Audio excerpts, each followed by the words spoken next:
Olá a todos, meu nome é Davi Ferreira. Hoje vamos falar um pouco sobre estrutura de dados, em específico sobre fila sequencial, uma fila simplesmente sequencial.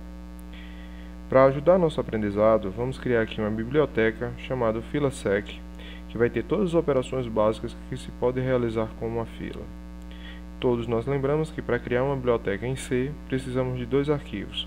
Um arquivo .h, que vai ser o nosso cabeçalho, e um arquivo .c, que vai ser a implementação dos códigos. Então, vou criar primeiro o arquivo .h, head file, fila sec.h.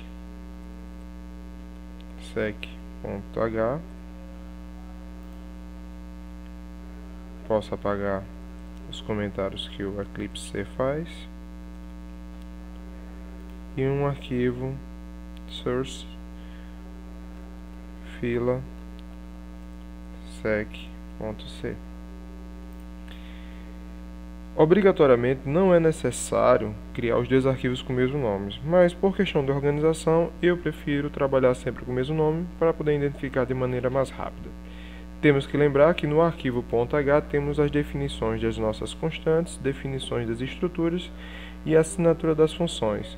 No arquivo .c eu vou ter a inclusão do .h e as implementações de cada função. Então vamos logo já incluir aqui o filasec.h. Toda qualquer biblioteca que nós criamos temos que incluir com aspas duplas.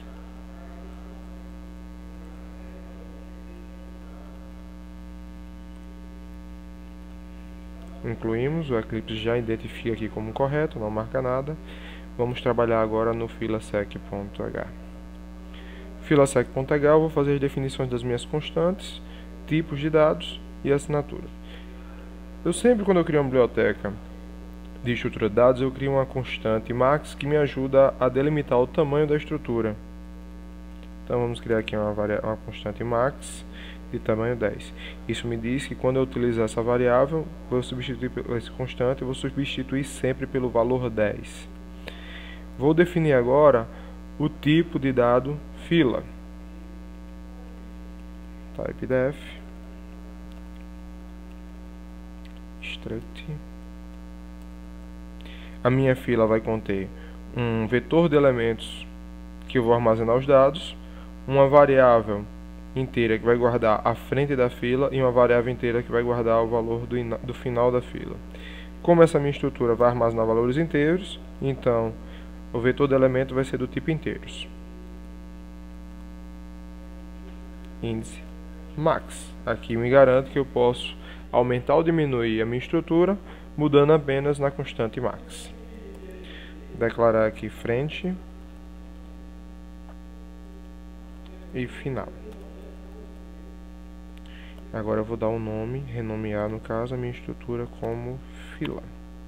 Então, a partir de agora, eu tenho posso criar uma variável do tipo fila. Criei um novo dado, que o nome dele é fila. Feito isso, o que me falta agora são as operações que eu posso realizar numa fila. A primeira operação que eu vou realizar na estrutura de dado é inicializar a estrutura, ou seja, tornar a mesma vazia, aptas a receber elementos. Então, vai ser uma função void cria fila, que recebe uma fila. Na verdade, vai receber uma referência para uma fila, já que ela vai fazer alterações na mesma. E eu já posso começar a implementar esta função. Vai aumentar a velocidade, vou apenas copiar. A primeira função que eu estou criando é cria fila. O que a função cria fila vai fazer? Tornar a fila vazia, tornar ela apta a receber elementos. Qual é a minha definição de uma fila vazia? Inicialmente, uma fila vai estar vazia quando a frente dela tiver o valor 0, ou seja, o índice 0, e o final dela tiver o índice menos 1. Então, para isso, eu vou botar f seta frente recebendo 0 e f seta final recebendo menos 1. Com isso, eu termino a primeira função, que é tornar a fila vazia. Nem sempre a fila vai estar vazia com esses valores, mas desta forma eu torno a mesma vazia. A próxima função vai ser verificar se a fila está vazia. Para isso eu vou criar uma função que retorna um valor inteiro, 0 quando não estiver vazia e 1 quando estiver vazia.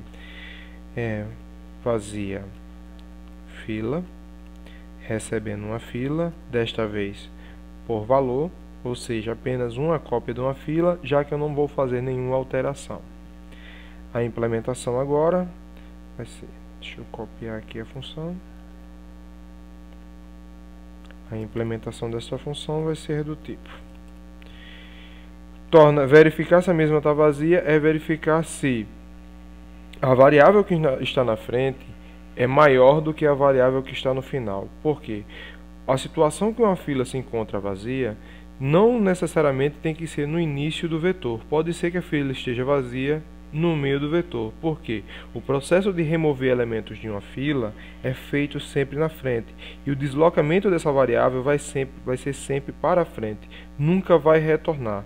Porque se eu retornasse sempre o valor, toda a cadeia de elementos de uma fila, quando eu removo o primeiro elemento, eu vou fazer um deslocamento de todos os elementos da direita para a esquerda. E esse daí é um dos processos que tem um custo computacional muito alto e não é interessante que nós possamos realizar isso. Então, para verificar se uma fila está vazia, simplesmente eu vou dar um return usando uma expressão de condição, verificando se f frente, no caso agora eu uso ponto, é maior do que f ponto final. Uma expressão de condição me diz, se esta expressão aqui for verdadeira, me retorna algo verdadeiro. Se for falso, me retorna algo falso. A próxima operação que eu vou fazer é verificar se a fila está cheia. Do mesmo jeito, vai retornar o inteiro quando verdadeiro 1 e falso 0. Cheia fila.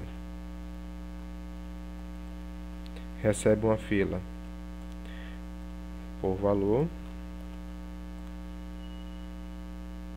Vamos agora implementar a função. Verificar se uma fila está cheia. Quando é que a fila está cheia? Quando a variável final estiver no último índice do vetor elemento, minha fila está considerada cheia. Logo, eu posso comparar o tamanho do vetor com a variável final. Só que eu tenho que ponderar que tamanho não vai ter a mesma relação do que final, porque final é índice, começando com 0, e tamanho não começa dessa maneira. Então, para isso, eu vou fazer o quê? Ou eu subtraio 1 de max, que é a minha constante que define o tamanho do meu vetor, ou eu somo mais 1 à frente. Eu prefiro trabalhar da seguinte maneira. Retorno verdadeiro ou falso quando f.final for igual a max menos 1. Com isso eu sei que a variável final vai estar no último índice. Se eu tenho, no caso, um vetor de 10 elementos, que tem capacidade de 10 elementos, o último índice vai ser o 9. Então eu tenho que ponderar, no caso, tirando menos 1 aí de max, para poder comparar com o final. A próxima função que vamos fazer vai ser tamanho de uma fila.